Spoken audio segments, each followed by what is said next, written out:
Hello everyone, I'm Annie Gibbins and you're listening to Memoirs of Successful Women, the podcast where you get to hear candid conversations with fascinating women from around the globe who share aspects of their business and life journey, how they measure their success and what they have learnt along the way.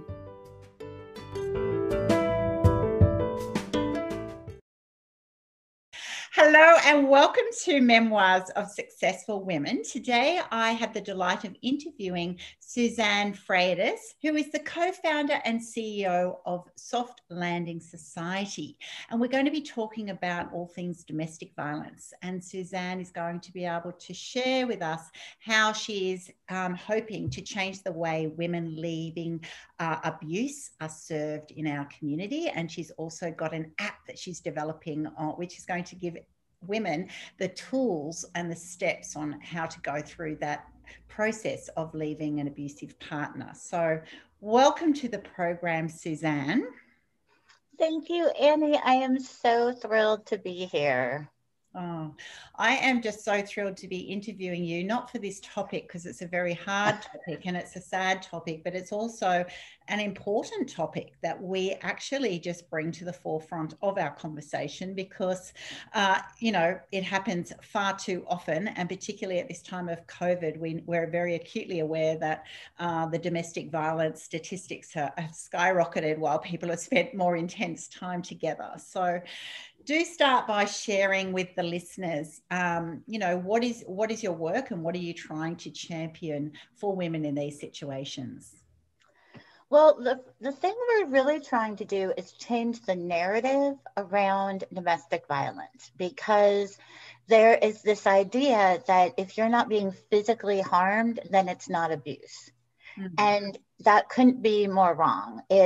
There's 5 different types of abuse. There's emotional abuse, sexual abuse, financial abuse, technological abuse, as well as physical abuse.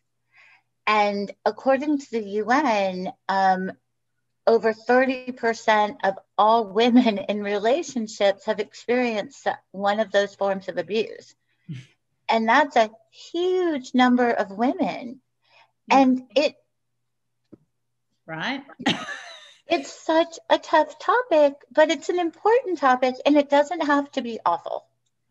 It can be positive in that we're trying to help women leave, because 40%, I'm all about statistics today, 40% of women who leave don't use any services. Right. And I know, that is the latest UN statistic.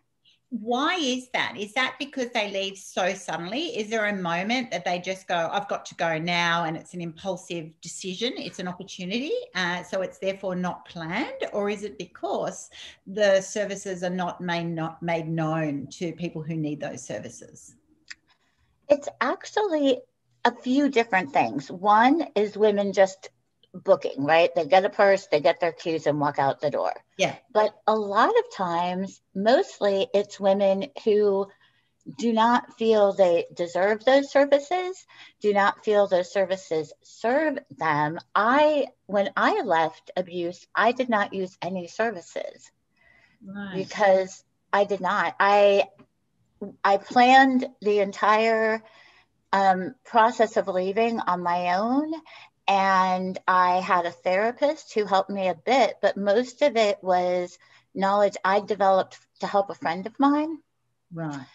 And because the problem is that there's this underlying assumption for most services that women who leave have been physically abused, that they are in poverty or very low income.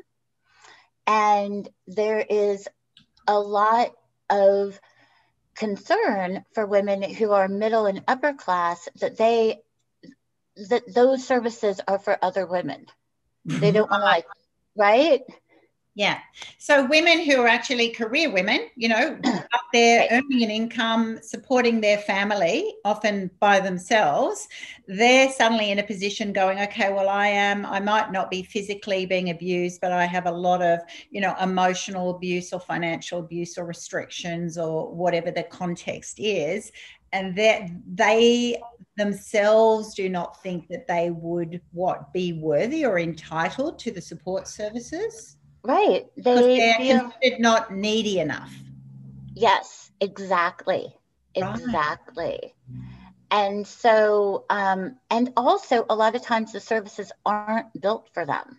Yes, exactly. Because we think I do, just as an observer, I think of it being more of a women's refuge or a shelter. You're actually I'm imagining the worst scenario where you've got the shirt on your back and you've got your kids in the car, and which is obviously, horrendous situation, and those people definitely need high priority and urgency. But there'd have to also be so many women that go, well, why would I be waiting till that worst scenario? Why do I want to wait till I'm living in a tent or in my car with my kids?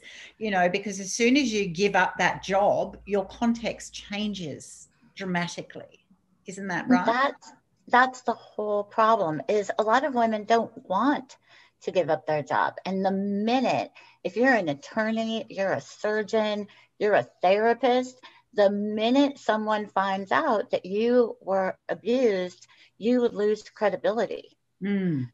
So there's a lot of fear around leaving if you're in a high profile job, because the fear of loss of your entire career and livelihood is so huge. And so women will leave, and I left and stayed in hotels, and only 4 people I knew that I was leaving. And it was not a great plan, but it was, and I did actually attempt to go to a shelter and was turned away because I had money. Right. Yeah. How did that feel? Let's just pause on that. So you're in a desperate situation, you've moved out, you're living in a hotel, but that money is finite, it will run out. And then Yes. you've gone to have assistance. And when they tell you, but you're obviously affluent, you've got a job, you're not needy, how did that feel to you? Well, and I didn't have a job because I had recovered from cancer and I had been in a coma. So I hadn't worked for 3 years. And I so it was awful and horrifying. And I I felt very much, when they told me that, I felt, well, this is why I didn't rely on this system, right? I didn't rely on this system because it clearly isn't for me, right? Like there's a stated not for you happening. And the reality is that if I would have planned, if I would have had the opportunity to create a better plan to leave, I would not have needed the shelter, but I also wouldn't have needed the hotel. Wow. You know, I have friends with vacation homes. I have friends who have spare space in their own home, that, there are places I could have gone. Yeah. So what But the secrecy that stopped you from asking those people to help you at your immediate time of need? it was embarrassment. It was so much embarrassment knowing that I have worked in these spaces. I have been an advocate for, against domestic violence. I've been an advocate for, women who are living in abuse. And to realize that I had been living in abuse the whole time. I've been with my ex for 24 years. Wow. So to think and go, oh, wow. I mean, it's horrifying, Yeah. right? Yeah. Okay. So you're the campaigner. The campaigner suddenly has a revelation of, I'm campaigning for this cause, and hello, reality check. I'm actually a victim of this circumstance myself. Exactly. Exactly. It was a very big surprise. And I've actually talked to quite a few women. I've interviewed hundreds of women, and there have been highly skilled therapists who were living in abuse, in emotional abuse, and didn't know for, 10, 15, 20 years. It's because some people are just really subtle and incredibly good at it, unfortunately. Yeah. Okay. How come we normalize that bad behavior then? Why do we accept, this abuse? What happened from your experience? I think the biggest problem is that we can't always rely on other women. I lost friendships because I told people I was being abused. And they said, "No, I've known your husband for a long time and he can't possibly be abusive," right? Yeah. And that was other women. And that was women who work in, healthcare. And it's really shocking. And we have that entire global societal, this isn't located in just one country or one space. It's really so similar globally. And that idea that boys will be boys is just prevalent. It's this deep, deep, deep prevalent idea that, oh, men just are not great. And, the expectation is so low. Yeah. Yeah. Which is tragic. Absolutely tragic that's right. We accept that, so, and we're obviously only talking about some men, Of course. In the context of this conversation today. So you've had this experience, you've always been an advocate. So first of all, why were you an advocate before you had this reality check yourself? So is there a deep-rooted cause that actually made you become an advocate against domestic violence before you looked into your own situation? I've actually always been an advocate for equality. Right. I've never understood why anyone is considered less than or not worthy of. And I feel like, everyone deserves to be treated with the same respect. And so I started out in doing NGO work when I was very young. And I went and worked in a revolutionary country. And that kind of I knew that I wanted to do something that was impactful, that would help people understand our commonalities instead of our differences. Yeah. Beautiful. Okay. So you've always been a heart warrior about, that's right, equality of making sure that everyone is treated, right, with justice, with with love and respect. Then when you went and had this experience yourself, that you went, wow, did it happen for the whole 24 years, or did it suddenly, did your relationship change, or did you just become more aware of differences? What was happening in your own context to give you this awareness? It had actually been the whole time. Right. It had been the whole time. Once I sort of became aware and started doing research on how narcissists behave, I thought, oh, wow, okay, it was here. And it's only because I pushed back as much as I did that I was able to accomplish some of the things I accomplished. But the awareness happened because I got sick. Right. I got cancer. I'd been in a coma. My chances of living through the coma were, 5%. They were, and nothing makes a narcissist angrier than losing attention. Yeah. Okay. So because you had cancer and nearly died, his attention was suddenly gone. You were too attention seeking while lying in a coma. Exactly. Exactly. So mental. Needed. You know, we have to actually call it that. You know, that is just crazy. So so you've survived this near-death experience and come out and went, you know what, I'm not a really needy, demanding person, but hello, it is actually about me at the moment. Right? Rightfully so. Any normal human being would be going, oh my God, Suzanne, like, are you okay? How can we help you? We need to look after you as best as possible. Okay. So then the relationship, then there was an awareness of, oh my gosh, he's not one here for me. And also, why does it always have to be, you know, how am I suddenly the bad person, or why is he needing all this attention? Wow. Oh, yeah. He really just ratcheted up everything. He would, my daughter would have to bring me everything I would need while she was in school. She was a senior in secondary, and because he would never check on me. He would never answer me. So I had to have water because I needed water like a human. It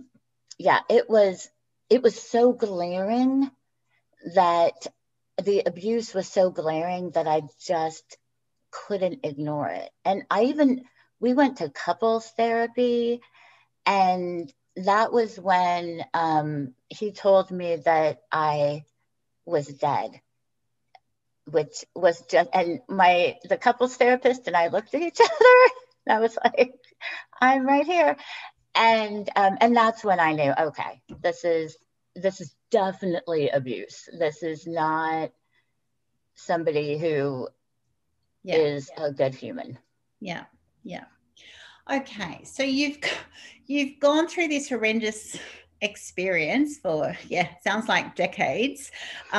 You thankfully have survived your cancer, and you've got this new awareness, which actually is empowering, and you know you've got to do something about it now. You know you've got plenty of life to live, and it's never too late. And then you've gone and left, and you've gone to a hotel for a few nights. You've gone and asked for help from a shelter, and you're not needy enough, apparently. And so how has that then changed you now? What have you created, and how have you changed your understanding of domestic violence and helping, equipping women to leave abusive situations? How does that all work with what you're doing now with your app and the people that you're working with? It's been amazing, because I have created an app along with my co-founder. My co-founder has been working in healing and trauma, and I come from an interactive video game background, as well as an inclusion and diversity background. And so we've created this app that gives women the steps that are needed piece by piece, so that they can create a plan to leave. But not only that, but also to heal the psychological parts that women need to heal. And that is the piece that is so ignored. You literally will never leave if you do not know how to put yourself first. Yes. Right. And likelihood is that you're not going to be putting yourself first, because of the situation has implied that, you know, you're of low value, or that what you do isn't right, or isn't worthy, or whatever. It's obviously very complex. Okay, so this app will then guide women to, one, when they're aware of their situation, it allows them to be very proactive in what are all the steps, however long that might take, so that you do leave, and leave well, if you like. And at the same time, during that time, become more aware and empowered, and start healing yourself, if you like, to be able to be strong enough and believing in your worth to be able to carry out what's required for you to leave and go into a healthy context. Is that right? Exactly, exactly. Because globally, on average, women will attend to leave up to 7 times. Wow. And every time you leave, the more dangerous it becomes for you Mm. because the abuser, realizes that you might slip from their hands. So, our goal is for women to be able to, yes, definitely leave as effectively as possible, but also take as much time as they need so they just leave once. Yeah. Okay.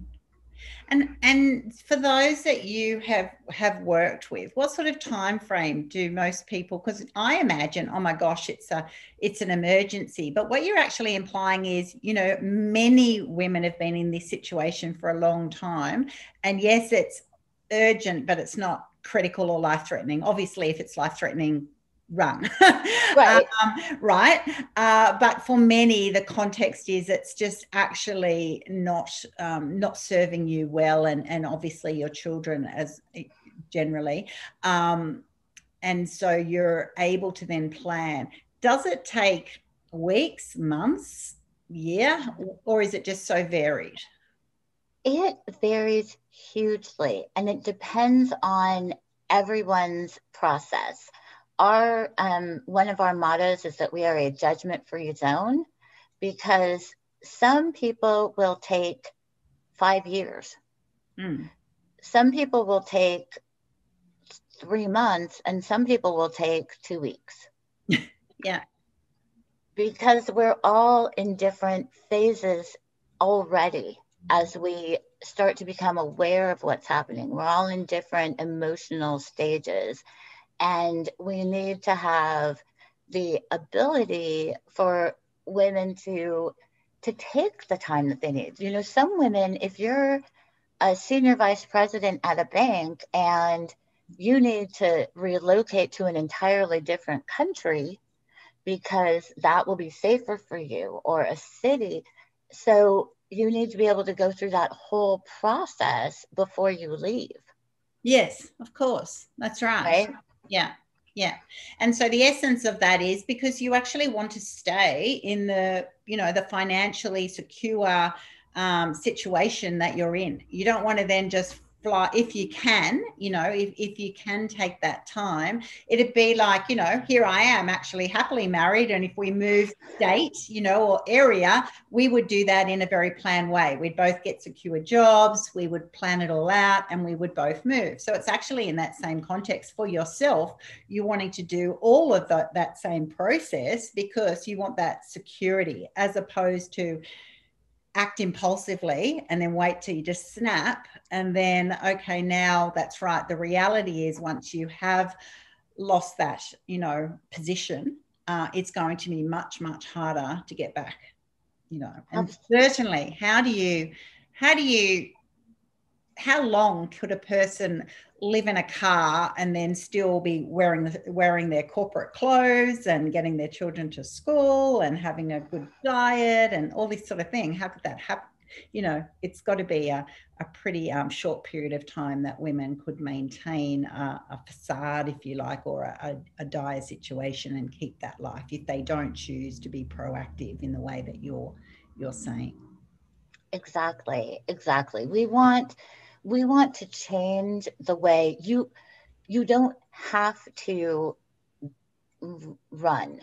right? You if yes, absolutely. If you are physically in danger and you can run, then please do. But we want to help women understand that this can be a planned process that will give you time to, as you said earlier, become strong enough emotionally Mm. so that you can leave. And women who leave and don't have a job to go to, women end up in poverty Mm. so often because of leaving their partner, Yes. for because of abuse. Women end up in poverty, and it is the single largest thing that puts women into poverty.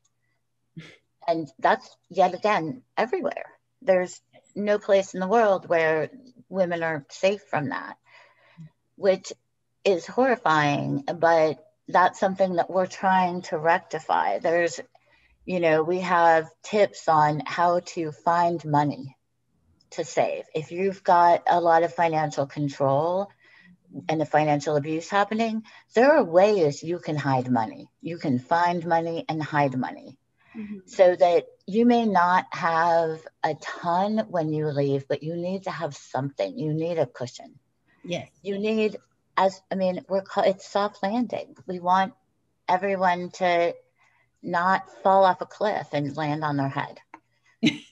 Yeah, ideally, absolutely. And why would you? That's right. It's humanity. We should be doing that automatically. It's amazing that we have to even be having this conversation, but it's still a changing time, isn't it? That, obviously if I knew that one of my, friends or colleagues or anyone I knew was in a, a frightening domestic situation, obviously you would want to help them have a soft landing, which I love the wording that you're using there. It's just beautiful, because that's right. Why would you want anyone to wait till they're in a desperate situation, a extremely harmful situation? It doesn't mean that harm isn't happening, all the time, even while you're waiting. It is daily, right? Yes. But it's what you're teaching people to do is look for the greater gain, helping society open up this conversation so that we can support women better, not wait till they're in a, what we deem a urgent, terrible situation, and actually intervening early, supporting early, and encouraging them to be proactive with those steps to help them, have a more empowered future. Absolutely. We're actually working on creating an app for allies, right, so that people understand how to do that support, because that's so important, because you need a friend. Yeah. And a lot of women will leave and lose friends and family. Yes. They'll have nothing. Yeah. Exactly right, because that's right. There's this whole world of, but we were a couple and now suddenly you're not a couple. And then who do people side with? And people can't believe the stories that you're sharing and things like that. Incredibly isolating, incredibly lonely time, or it can be, as opposed to, that's right, things happen and you're there's a strong need, I think, which is great for this allied app, for helping people know how to respond. Like if you came to me now and told me your situation when it was really chronic, how do I respond? Do people automatically know? They're sort of like, one, usually the automatic is disbelief. Why are you telling me this? If it's been happening for 20 years, why are you telling me now? Why did you put up with it? Are you going a little bit, are you seeing things or hearing things that aren't really true? How do people become equipped when society hasn't equipped us to support people in the best way? Exactly. That is so exactly perfectly said, because those are all the things that people think and question and wonder. And the truth of the matter is that for things like financial abuse, you can be raised that that's what men are supposed to do. Men are supposed to control all of your money. But I have talked to women who, they work, their husband doesn't, and all of their money gets deposited into an account that only he has control over. Wow. And they come to realize, wait a minute, that, this, I'm given $10 a week. This isn't, I'm a surgeon, I'm an attorney, right? Like, this doesn't make sense. And people do ask, well, are you sure you're not delusional? And so, yes, that's exactly, we want to help people that are allies, because men and women are allies in abuse, and they need to understand how best to do that and how to be helpful with the healing process. Also understanding that it can take, years. Mm. Mm. It can take months. And understanding that with keeping your own boundaries, but also that this person is still your friend. Just because you now know this about them doesn't make them a different person. Mm. Yeah, they don't have to become yeah, the enemy or the a liar or a someone who you just can't relate with. It's actually bringing you in to understand them in a different way. We all need to learn that. What would be the incentive of someone making it up, for example? Like, Right. why? It doesn't even make sense. What is the gain of making up a situation that you have to flee and you lose? You lose, right? It's not even logical. I don't think many people would go, wow, I'm going to leave this nice, comfortable life and a nice home, and I have pets and I have a cleaner and bits and pieces, to then go and urgently leave and go and stay at a hotel for a couple of nights and then become a single mom and then eventually and then lose my job. Do you know what I mean? Like, what percentage of people would do that, and make up these stories? It'd have to be very, very, very minute, because it just doesn't make sense, So logically, even, I think there has to be a default that if one of your friends or colleagues actually comes to you and actually says, is this normal behavior? I'm challenging this now. I've suddenly become aware. I don't think my situation is okay. I've never felt comfortable with it. Then I think the default actually should be that, I'm here for you, whatever. I have no judgment on your situation. I'd love to, can you even tell me how to help you? What would you like from me at this time? I think that's a huge thing of, even if you don't know, and I've been in situations like that before, that you go, I don't know how to help you, but I would love to. So just even, tell me, is there one thing someone could do? What would it be now? To actually just show love, even if you don't have all the words and don't have all the, the skills even of what to do, just to help that person. Right. Okay, so I wish that I could just package what you just said and download that into everybody's head, because yes, that is exactly. Nobody has all the words, all the awareness. It can be so surprising, but to say, wow, okay, let's talk some more about this. Mm. That sounds like a really big revelation. And I can tell you from experience, it is horrifying and terrifying to realize that you've been living a lie. Mm. Yeah. So, right. So sharing that with someone is taking a huge risk, Mm. because it's sharing a piece of your soul to say, my life is nothing like I thought it was. Yeah. Yeah. Incredibly confronting, soul destroying, shattering, either that my life isn't what I thought it was, or my life is exactly the way I am. And I'm sick of lying about it. I'm sick of hiding it. I'm sick of pretending, right? There's two sides of this, isn't there? Yes. Some who just go, I had no idea that this wasn't even normal because it has been made to become my norm.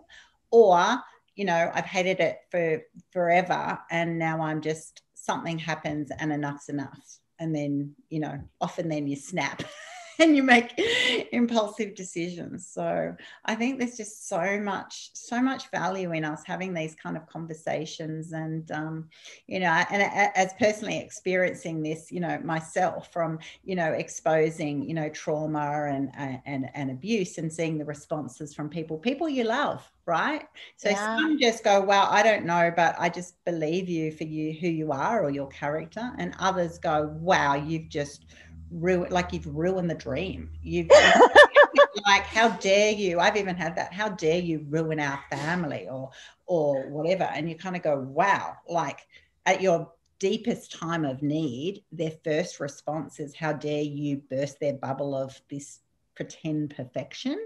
It's like, Yes. what? No one in their right mind would do that.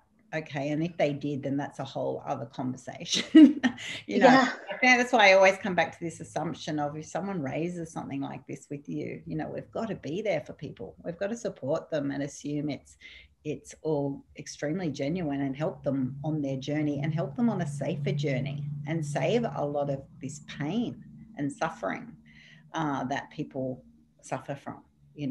So wow. Wow. So moving forward, Suzanne, now I know you're beta testing and you're doing all these things with your app at the moment. It's a very exciting time for you, because you're now actually going, oh my gosh, in my whole journey, I'm now have been proactive. I've developed an app. I really believe in it. It's being tested. What's your blue sky then? So if you look ahead now and go, okay, in the next year or two, if someone is in a domestic violence situation or abuse situation, and then they reach out to you, what should their experience be like in the ideal world? Well, right now we are looking at funding and partnership organizations, because what I would love is for companies to provide this to their staff, for countries to provide it to their citizens, and for us to be doing an awareness campaign, so that people are aware of the app. They don't have to come to us. They have the app already downloaded on their phone. And the beauty of it is that it will hide. So if you enter the wrong code, you will see an app, but it will be really gross and very feminine health oriented. Mm-hmm. So that our goal is for the person who sees it to just hand the phone right back to the person who they got it from. Right. Yeah. Which is what you want, because there's also the reality that if you're in this situation, you're often getting tracked. Someone's checking all your information. You feel like, I've got no privacy. They already know my codes. They've already got, my location setting on me, and all these sorts of things, right? Which is bad reality. So the concept of going, okay, well, now I've got this. I can't have an app called Help Me Through Domestic Abuse. Right? Yes. Yeah. Okay. So it'd be it's deliberate in its intent, that it obviously wouldn't be something that someone else would notice. Exactly. So it can hide on a phone in lots of different ways, or people can access it through their computers. Yeah. And our plan is to release, we want to get to the root of abuse, which is young people, and healthy understandings of relationships before you even have them. Yeah. Yeah. And there's not enough that's practical and useful for education about relationships. And what we plan to incorporate is a lot of games and I come from games, so not games where you have a multiple choice quiz or something really ridiculous, but things that Gen Z will really embrace, right? Yeah. And but also help them understand healthy boundaries, conversations, all these really important pieces that we all need. That's also a part of the app that we're creating, is that it doesn't just help women leave. It takes women all the way from healing, from awareness through leaving to thriving. Yes, that's right. Because otherwise you're just landing in a new destination, and then what now, right? Yeah. And it is going to be harder, so you need to be more equipped and more empowered and surrounded with, confidence building tools to be able to help you in this next journey, which ideally is a beautiful, beautiful new beginning, and it can, and it should be, that you can go, okay, that's right. There is so much better to life than the current situation. But yeah, Wow. I love the way you're using games in that. And that's right. It's a generational change, isn't it? It's actually going, yeah, that's right. Where is the root cause of this disrespect, these behaviors, this, what causes that? And, and it's really hard because it's obviously extremely complex and a fabric of our society. But rather than just go, well, what can you do? You can proactively, right? You can actually go, okay, well, yeah, I'm going to choose to, have something that Gen Z, as you say, would enjoy, playing, using, and the construct of that is actually healthy relationships, teaching people, what is normal, right? Because that's it, the breadth of normal is incredibly wide in society. Yes. What we allow and the context in how we're raised and what is accepted, for sure. Oh, absolutely. There is so much nuance and so much that we don't know. And then there's also, I'm very excited. It's about familial relationships, right? And understanding how those come into play with how you see your relationships. And what we're planning is that when you open the app, let's say you're in Pakistan and you open the app, it won't be my face because no one in Pakistan can relate to me, necessarily. We will have people that are Pakistani therapists, Pakistani, people that can relate to the women who are using the app, and the women can relate too, because you can't make change if you can't relate to what we're trying to do. 100%. Exactly. Not just relate to the person, but relate to the society that you then got to implement that change in, right? So exactly. We've all got very different circumstances and opportunities of what that game plan will look like and what support services are then available to people, which is the reality of a global world. Is there a community, once women will then take this step and get your app and then, use it for their journey to the next stage, do they then join a global community of people who've used that? Or is it actually just a private thing that people will have that, it's sort of underground, if you like, that you've used it and now you've moved on? I am very excited because there will be a community in the app, and instead of using just location, we're using language because people are more comfortable communicating in their first language for emotional reasons. So I don't want to limit people. If I were to live in Beijing, my Mandarin would not be good enough for me to have a conversation about something deeply emotional. I would want to speak to someone in English. So there will be an online community that's embedded in the app so that people can talk to other women but be safe. And then there will be external communities for women. Our entire plan is to support people all the way through thriving. And by doing that, we want to have their stories told, support their businesses, support their companies, their work.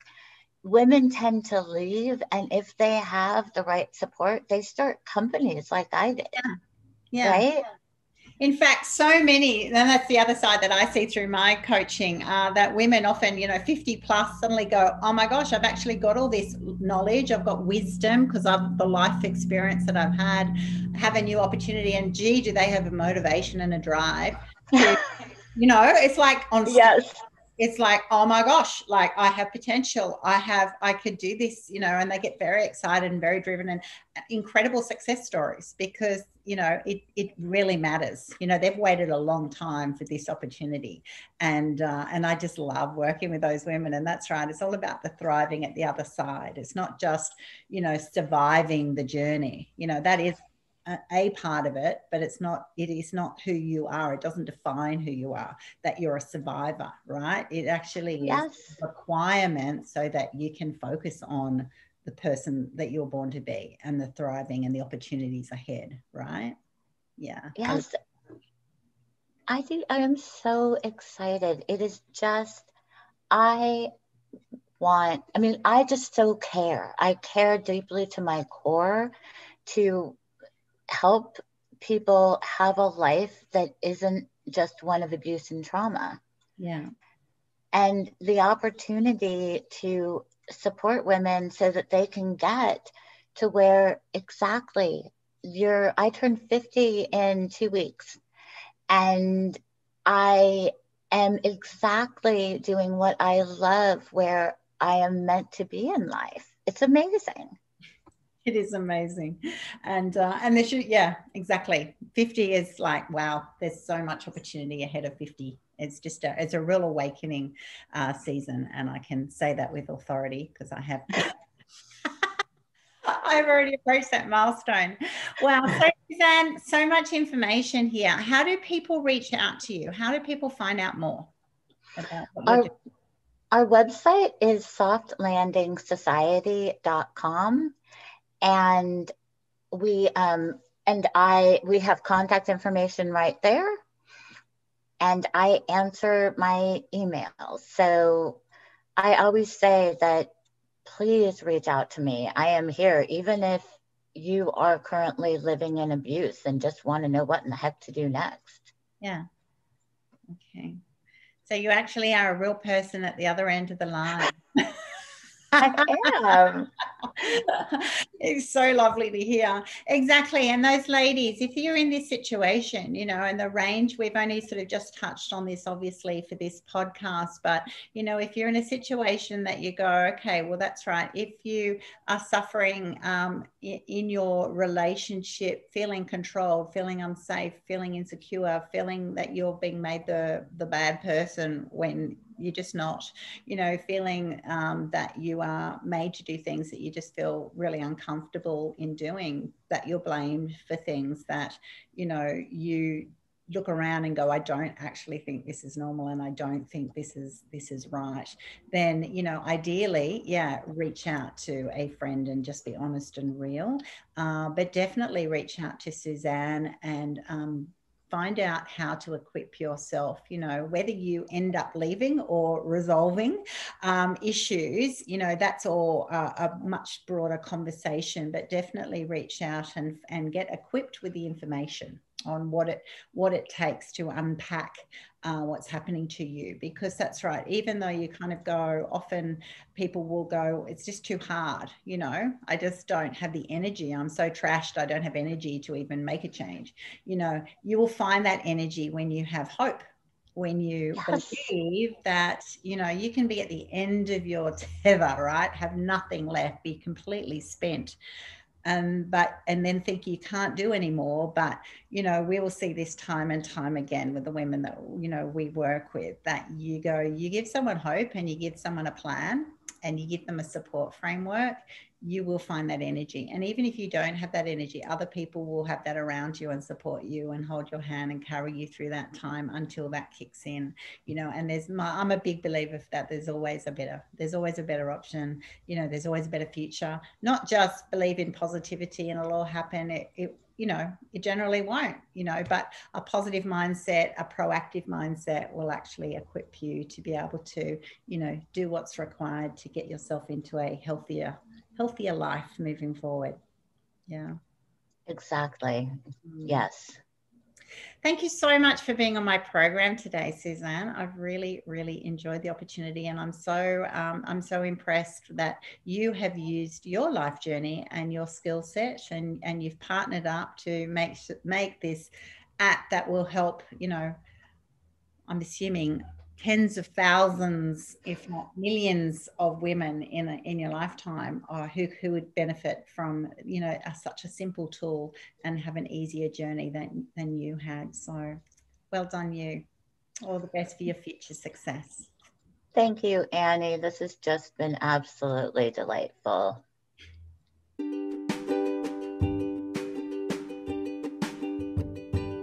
Thanks so much for listening to this episode of Memoirs of Successful Women. You can find me at anniegibbins.com, where you can download my free resources, get connected on social, and check out my online magic transformation program. If you love this show, feel free to subscribe to future episodes and, of course, share it with your friends. I'll see you again soon, and until then, happy podcasting.